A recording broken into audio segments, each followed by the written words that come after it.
Thanks y'all so much for coming out early on a Wednesday morning. My name is Josh Clemens. I'm the president of the board of Social Media Breakfast. Raise your hand if you've been to a social media breakfast before. My people, raise your hand if you've never been to a social media breakfast before. My new people. About 5 years ago, somebody told me about social media breakfast, and it sounded like two things I was very into, social media and breakfast.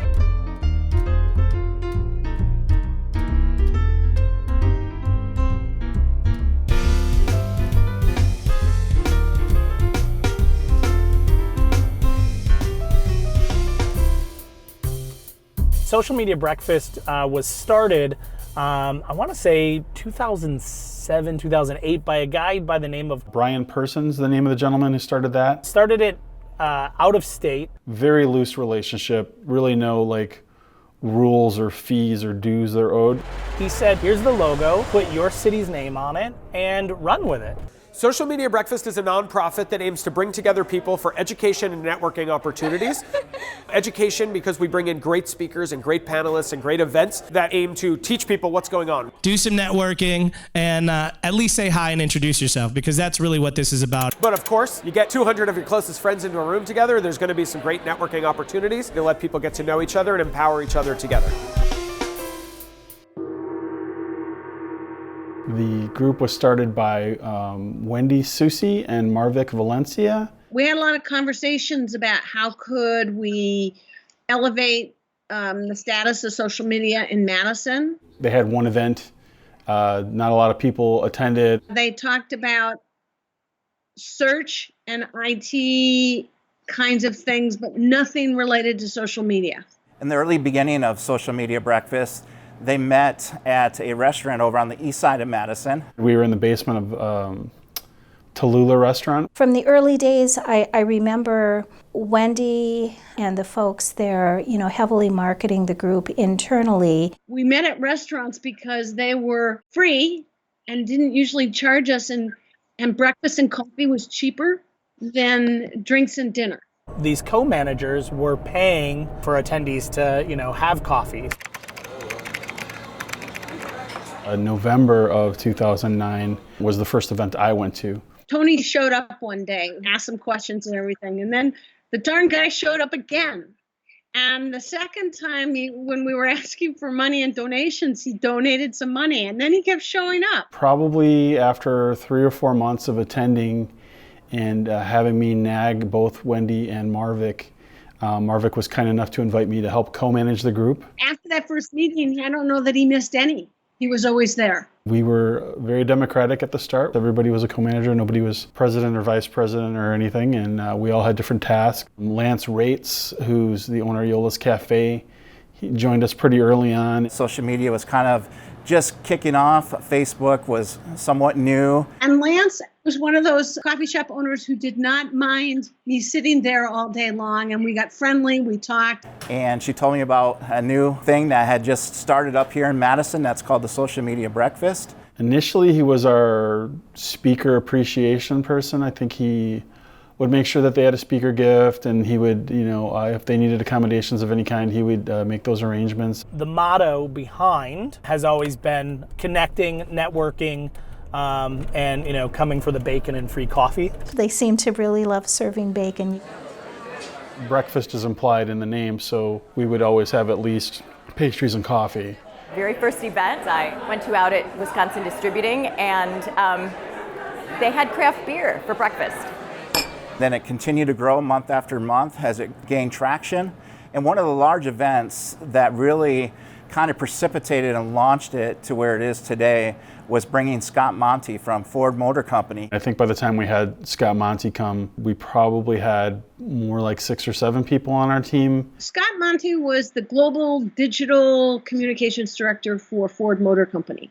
He wouldn't connect with anyone unless he'd met them. So several of us went down to Chicago to the auto show where we had heard that he was going to be. This is Wendy Susie Madison, the Social Media Breakfast. I'm here with Scott Monty of Ford at the Chicago Auto Show. Thanks, Wendy. We talked a bit. I didn't pitch coming to Social Media Breakfast right then. My role is to just be sure that we're doing what's right for the community.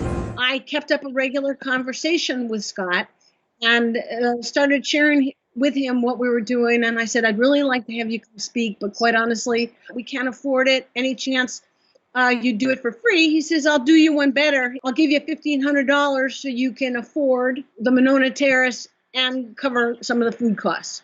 He was at the Monona Terrace with us, and we had over 300 people. That's really where people were like, wow, like this organization is getting really well-known speakers, talented people in the social media space. Like overnight, we went from having 25, 50 people show up for a breakfast to 150 to 200 people a month. Does anybody want to share what their audacious goal is? My recommendation was to see if it was worth it to go nonprofit. Going through the nonprofit process that allowed us to begin to reach out and get sponsorships from different people. And we solidified some great sponsors who've been part of this organization for a long time, like Powder Keg, American Family, Dream Bank. The board works for free, our partners work for free, but the sponsors are what enable this to keep happening month after month. So I remember when I went to Social Media Breakfast about 4 or 5 years ago, sitting there and saying, someday I want to get on that stage. Today I really want to get the point across that you can drive business with your podcast. It was such a surreal moment, like a full circle moment, for them to ask me to be able to present on podcasting at Social Media Breakfast, and I was like, the moment happened. Social Media Breakfast Madison chooses speakers based on kind of an application process. We also are actively kind of seeking speakers, so we do outreach to people who are doing a great job speaking about LinkedIn or Twitter or YouTube. I'm also a HubSpot accredited trainer, one of about 40 people on the planet that hold that title, and all of that just means that I'm a really big nerd that has too much time to watch videos and get certifications. It's not about getting them to care about you, it's showing that you care about them. So I first learned about Social Media Breakfast from a neighbor of ours, Andrew Foxwell, who was a longtime board member. That was where we were. Now we're looking at a place that's growing every single month. I seem to remember Andrew Foxwell brought up the idea of scholarships. My boss had approached me with an opportunity to go to University of California at Berkeley to attend a podcasting workshop at their Advanced Media Institute. So the scholarships are really to help fund someone who wants to attend a class or a conference. The only problem was that we didn't have the budget for it. It wasn't just that we were being generous. It was also a way for us to find out like what other speakers might we want to bring here, right? We would hear through the grapevine that people were trying to go to these things, and we would see what we can do at the board meetings. Are there any extra monies that we can allocate? But now it is a full-fledged formal program. The application process was super simple. It was an easy process. It was online.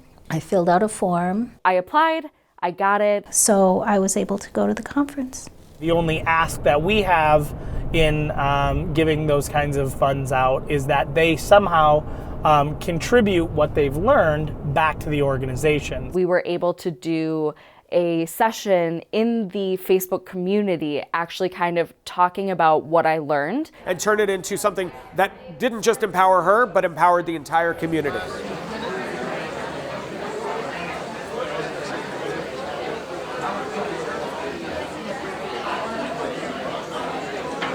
I think some of the success stories from Social Media Breakfast is watching some of our members who came, who grew with it, and then went on and now are helping people full time. You know, they're taking actionable items that they can put right back into the business or the company that they work for that same day. Social media is an ever-evolving field. In my experience, the only constant is change. So we are constantly looking to the future by default. The day that we stop looking to the future as an organization is the day we stop being relevant. I think it's important to remember how we got here. I think when people ask me about my involvement in Social Media Breakfast, I'm always proud to say that I was involved for as long as I was. And I think it's also important to remember that I certainly wasn't alone. When I started, it was Marvick Valencia and Wendy Susie.